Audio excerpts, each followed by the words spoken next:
as you continue to build the people, teach about giving, teach biblical principles, you will see the lives of people becoming better. And when their finances are better, there will be an overflow in generosity. They will be able to build children's church, to build an auditorium, to buy equipment for themselves. So there's no other way. You need to teach giving. Hey, everybody. Welcome to the C3 Church Global podcast. Thanks so much for joining us. My name is Steve, and I'm joined today by Rock Mutegheki and also Pat Antcliff, two members of our C3 Global Executive Team. We're going to be having a discussion today on raising finance with a focus in the developing world. So, Rock, Pat, thank you so much for joining us. Absolute pleasure to be here. So excited to be talking about this particular topic. It's a great pleasure to be here and talking about this. Well, C3 is a global movement with churches all around the world. That's a blessing to us, and it makes us culturally rich. And this is a great conversation for us to have in light of that. Let me start with you, Pat. If something is theologically true, it has to be true everywhere. So our theology for giving should hold true across contexts, even in contexts where the economic conditions may be tougher. And even though methodologies may change depending on contexts, the underlying truth must remain constant. From your perspective, what are some of the core theological truths about giving that apply everywhere? Yeah, this is a really interesting one, Steve, because I think it can be quite easy to think, oh yeah, this applies everywhere, until you see face-to-face the grinding challenge of people who are in really difficult economic circumstances. And for Amanda and I, this was something that we had to tackle way back in the early 90s when we became the lead pastors of C3 Cebu in the Philippines. We had people of all manner of economic situations in the church. And I had to grapple with this. Can I talk to people who are living in a squatter community about giving and giving generously to the Lord, giving to the church, and that we will still see that work for them like we would see it work in situations that are much more developed economically? And I grappled with it and went for it. And so began to, I mean, the Bible is just so full of scripture, wisdom about giving, about finances, about tithing. And I just went for it. And what we saw was quite extraordinary. Saw people's economic situations changed. We saw them believing God and going into a place of faith and getting jobs, income increasing. And basically it was just teaching all that the Bible talks about giving. We also taught about tithing, but the nuance on that it was tithing from a faith perspective, following the example of Abraham, New Covenant, not because people are under the law. And that was something that we saw that was absolutely extraordinary. Just say one thing. When I was grappling with this, I spoke to another missionary, and he said, Pat, I've had to grapple with this. Let me give you a little booklet. And that little booklet was called I Taught the Dayaks to Tithe. And it was a missionary who taught headhunters in Kalimantan in Indonesia how to tithe just before World War II broke out and they had to leave the island. And he taught them to tithe, thinking we're not here to support them anymore. Came back after the war and was just astounded at the economic lift that had happened amongst the Dayak tribe. So this is a truth that works everywhere for everyone. Yeah, that's amazing, Pat. Just a follow-up question. What might be some things that you hear said in some contexts that don't really work or ring true in the developing world? Look, I think the standouts, and I've found this really sad over the years, is where a pastor will look at the members of their church, look at their poverty and think, I've got to be the breadwinner. They don't teach the members of their church about giving, about tithing, and take the burden on themselves. So effectively what they do is position the members of their church in the I need a handout position in the victim chair. And so I've seen that absolutely catastrophic in the way that it's impacted. The second thing that I'd say doesn't work is when people with a good heart and good intent come from a place that is economically developed and just start doing handouts to people, that leaves them in a place where they don't need to develop faith. They don't need to know the Bible, what it says about giving, tithing. And that also is something that's pretty debilitating when that is exercised. Okay, well, we might circle back around to talk about the handout thing a little later on. Rock, you were born and raised in Uganda. You're the pastor of a thriving multi-site church there. What are some important paradigm shifts that can be empowering for people in the developing world to step up into things like generosity and stewardship? Precisely, the first shift would be not just focusing on giving and teaching about giving, but looking at the entire process. People cannot give what they don't have. And also, people cannot give what they have not kept. So if you start with give, that can be very hard. You need to start with work. Teach healthy ways of working. And in that process, you teach how to steward, be a good steward. How do you keep a record? And then help people to understand that whatever you get in the harvest is not for consumption. Part of it is seed. And that seed is going to be for the next season. And also help them to know that it's God who causes you to make wealth. So when you give to God, it is actually going to lead you into multiplication. That is the first shift. Many times we've seen excesses of what people call generosity, where people say just give, and the giving goes to one person. So in some communities, people think if you're saying we should give to God, it ends up going to the pastor. So there needs to be a shift on how the offerings are handled. There need to be systems of accountability, internal control systems, and a way of showing the congregation how much was earned and how it was spent. That builds trust and enables them to even want to be more generous. Another shift should be from obligation to worship.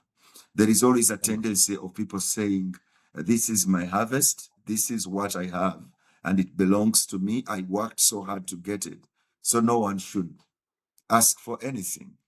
When you teach and shift their mind, showing them that giving is an act of worship, and it shows that we honor God who gives us strength to make wealth, that is a great shift. Another one would be from dependency to empowerment. In the developing world, there is always the dependency syndrome where people say, someone should give to me instead of me giving to another person. So what we need to do is to shift the minds from people have to give to me to I need to be empowered for me to give to the others. Like in Africa or in India or wherever the developing world is, people need to understand that the solutions of our world are going to come from our world. And they need to also shift to know that God has given us everything that it takes. God has given us seed. And if we can multiply that, then we can be a blessing even to people that are in our communities and even beyond that. That's my take. Amazing. I love that. To both of you, because you've both been involved in the developing world, could you share some examples of how our churches in the developing world have embraced biblical financial principles and have benefited as a result? Rock, I reckon the first thing you said then was a real key that I saw completely changing individual lives and then the life of a church. And that is, you can't just teach giving in isolation. It needs to be discipleship, which is holistic, stewardship, work, saving, how to delay gratification, how to save for the next season. And so we saw in the north of Uganda a couple called Vincent and Pascal, and they were farmers, and they were in a a community that was actually an internally displaced persons camp. And they began to put into practice giving, teaching the church to give, looking at their work and looking at ways that they could do their work in such a way that is more profitable. And I remember 1 year visiting and going to preach at this church. It was C3 Kitcombe Matidi, Little Kitcombe. And as I arrived, I saw a bunch of new houses. And I asked Vincent, who are the houses for? And he said, we built them for the widows in our community. And my natural answer was, because the paradigm usually is, who gave you the money? I said, where'd the money come from? And he says, well, the Lord's blessed our farming. And then we walked in and I saw a new generator outside the door. And I said, where'd the generator come from? The Lord blessed our farming. Walked inside, there was a new mixing board and sound set up. And he gave me the same answer. And there was just this wisdom that God had given them to have greater profit. So one of the things they did, for example, is built a great storehouse to put their grain in. So when everyone else was flooding the market and the prices were down, he just kept his grain, and it was a good storehouse, so the rats couldn't eat it. And then when the prices went up, sold the grain then, and they just saw their income as a church and income as individuals thrive. So that's one church in a most unlikely place that you would think would prosper, just putting these principles that are absolutely applicable all over the world into practice. Yeah, amazing. Rock, did you have any ideas off the top of your head? Yeah, we are running a C3 Global program, we are running a C3 Global program that raises entrepreneurs. And it's already going on in East Africa. And we have actually launched it in Southern Africa.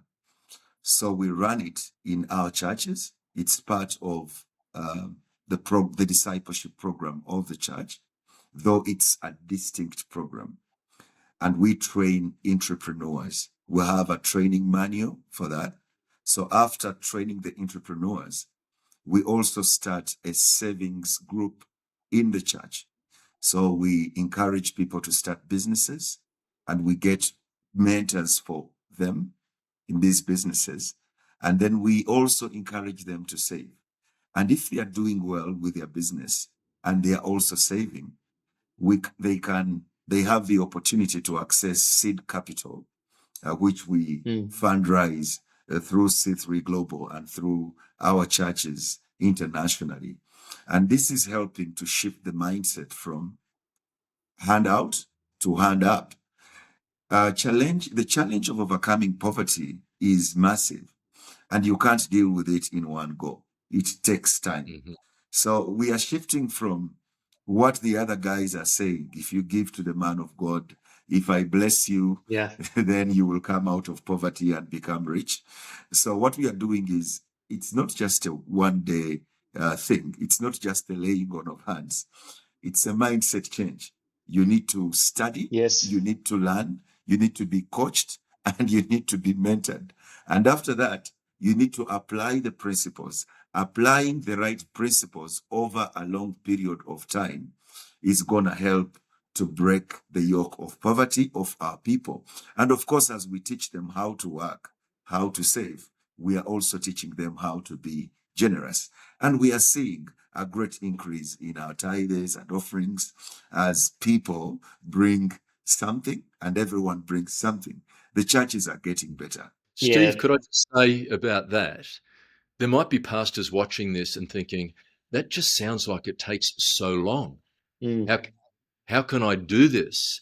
But the thing is, because Rock's started, now when I go and visit in East Africa, and you've recently been there yourself, Steve, I will meet people who will tell me about their thriving business, their hairdresser business, their cement wholesaling business, their whatever. They're now able to buy clothes and uniforms for their kids, school books. They're able to provide for all of their family needs, plus generously give into their church. So you got to start, but then there will come a time when you will see this beautiful harvest in families' lives in local churches. Yeah, and it's lasting change as opposed to just the elusive quick fix, which everybody might like. Yeah, so as you mentioned, Pat, I was just with Rock in Ghana, and I was just so impressed. Rock, you spoke in a very pastoral but straightforward way, discouraging the people, amongst other things, from looking for handouts. I wonder if you could just talk about why handouts can actually be disempowering for those in the developing world. The problem with handouts is they don't end. You can buy a Mm. plot of land for someone, they will still be in need for a house. You will buy a house for them, they will still be in need of a car. You will buy a car for them, they will still be in need for fuel. And when they need fuel, they forget the one who bought the land and the one who bought the house. And the cycle continues. They will ask for school fees. So handouts really cripple people, though it seems like I'm helping them and I'm rescuing them, but yet you are crippling them. We have an African proverb that says, it's better for you to teach me how to fish than to give me fish to eat. So it's okay to give me fish at one time, but if you teach me how to fish, actually, I will always have fish for myself. So though it's unpleasant to many people, but the way to go is to provide seed, not just food. Because when you provide seed, we are able to multiply wealth and we are able to help the people that are around us. Amazing. Pat, anything to add there? Yeah, look, I think there's actually a book out there called When Helping Hurts, Yeah. which tackles this very area. And I honestly believe and admire the motivation. You can't but want to Yeah. make a difference when you see the grinding effect of poverty. Poverty creates a low ceiling. Poverty robs people of opportunity. Poverty causes death that is way earlier than what should be happening. But to be able to give in the way Rock has just described, so that it is empowering, so that it requires responsibility on the side of the recipient. And in the entrepreneur training, Rock outlined that they've got to be willing to learn, receive coaching, listen to the coach, come up with a business plan. If somebody doesn't do all of that, then they do not qualify for the seed capital. And I think sometimes against our compassion, you've got to hold back until the giving is going to be done in an empowering way. And Steve, Great. when people hear about the developing world, they actually think everyone is poor, every church is small, everyone is sick, all of them are orphans. That is not the truth. We actually have thriving churches that you walk into and you would say, my goodness, am I in Sydney or am I in London? Am I in New York City? Great churches. Right. But the problem is when people are not generous, there is always the attitude of individualism and consumption Sure. more than community.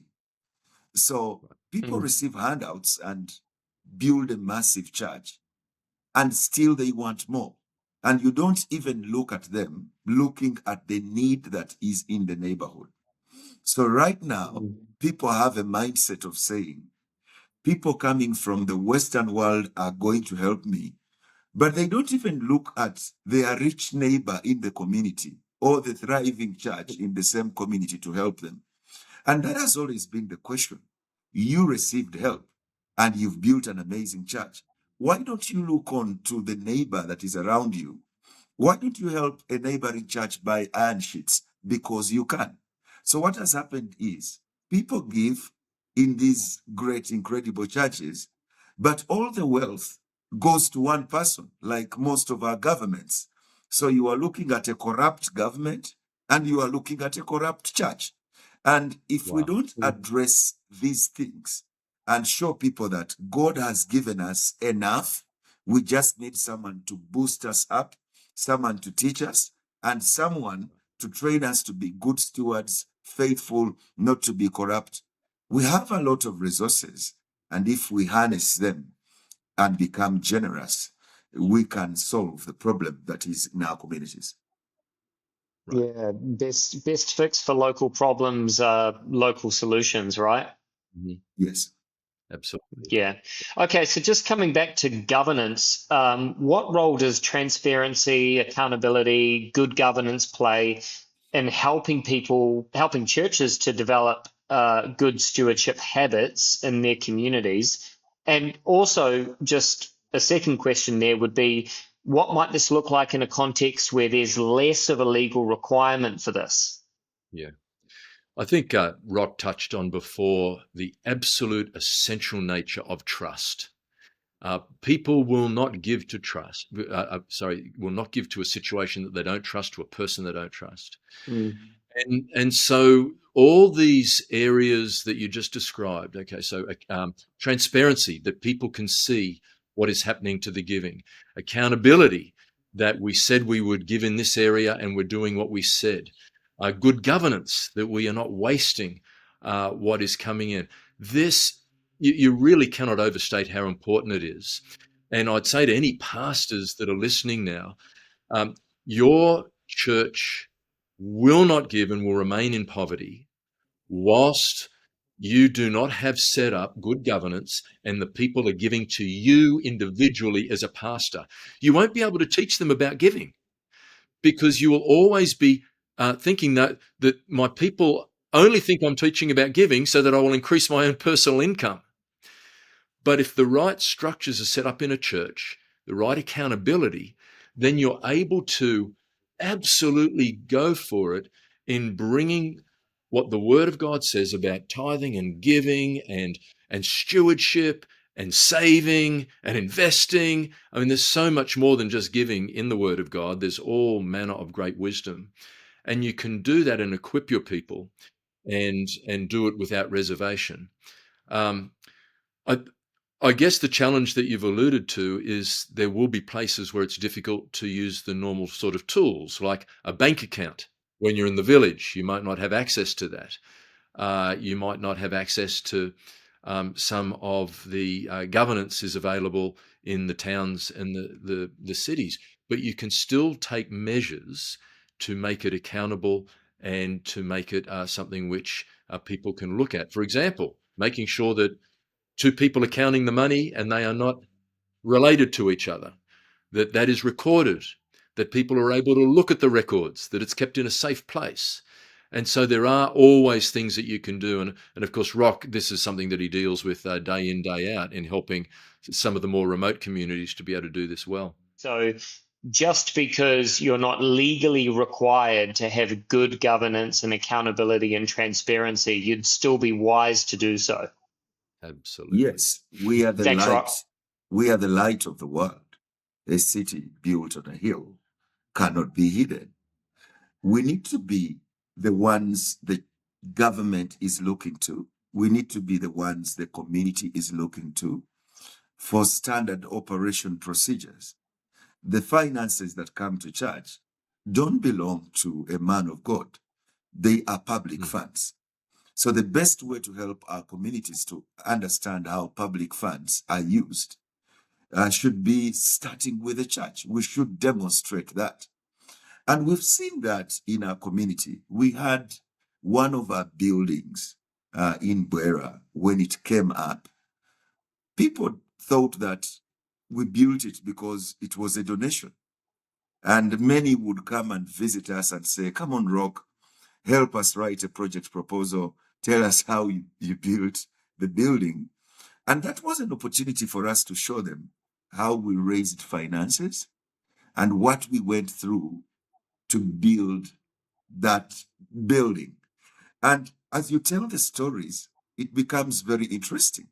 I will say, Steve and Pat, that I had a group of elders coming to me suggesting that because of my stories and how we use money, I should contest to be the local area member of parliament. And they wanted to back me up. Well, I said I'm not a politician. I am a pastor, and I will continue impacting the community by what we do. I would encourage all our pastors to be examples in the community. And when we do it well, people can see, not just people in your church, but the government can see, the police can see, the people around you can see, and that will be a foundation for multiplication. So even if it's not a requirement in the government, you have a requirement from the Bible, you have a requirement from God that you should be accountable and a good steward. Rock for PM.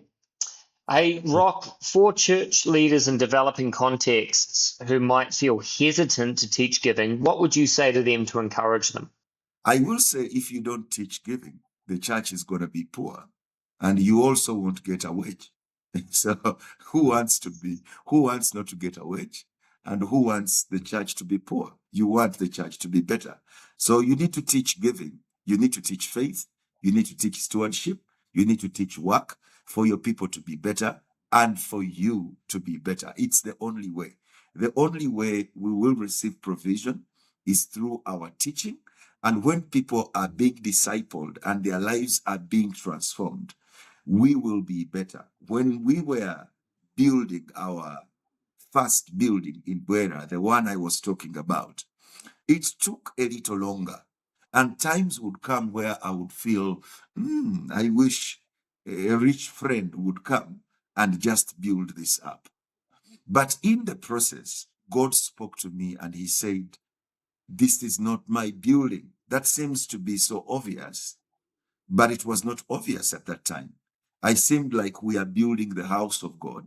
And when God said, this is not my house, this is your house and the house of your people. It's your shelter.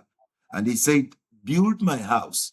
And when you build my house, which is the people then will build for themselves a shelter.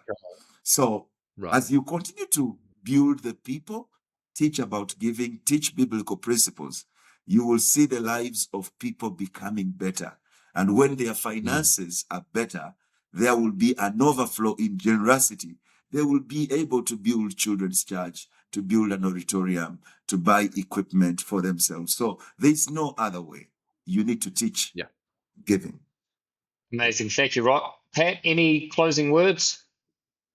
Yeah, I think just doubling back on what Rock was saying earlier about that holistic teaching. I'm really impressed with the importance of that, and I think it partly is because of Amanda, my wife, and my own experience. That way back when we were brand new married, we went to a full day Saturday seminar called Your Money Matters, and we went to this day, and they taught about giving, but they didn't stop there. Talked about work.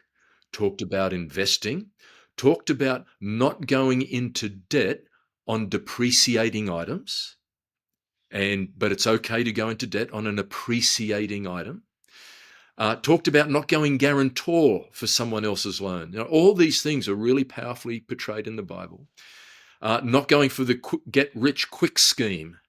And so we spent this full day just getting wisdom, holistic wisdom for being wise with finances and being a good steward. And if I was to somehow calculate how much wealth has come into our world for each hour that we were at that seminar, it would be an insane return on that investment. And so I just want to say to pastors, and Rock's been saying this very clearly, teach your people. Grapple with what the word says about giving and teach it. Don't hold back. The Apostle Paul did not hold back. He said the Macedonians, even out of their poverty, gave generously. He didn't hold back when people were doing it tough. And teach holistically. Tell people how to work, how to work well as a kingdom person. Tell people how to use debt in a wise way. Tell people how to access that. And, you know, in places like East Africa, that is something where there's local saving and credit organizations that you can be a part of. And so my exhortation is, don't hold back, pastor. Equip your people. If you need to do some learning yourself, get online, talk to people, do what you need to do.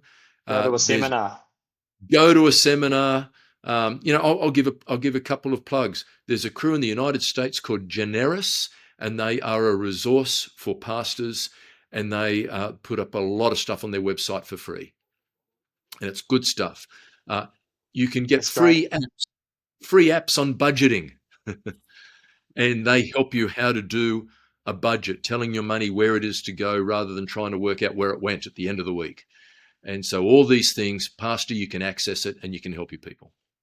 Maybe we'll put a link in the show notes. But thank you, everybody, for joining us on the C3 Global podcast. Thank you, Rock and Pat, for your time.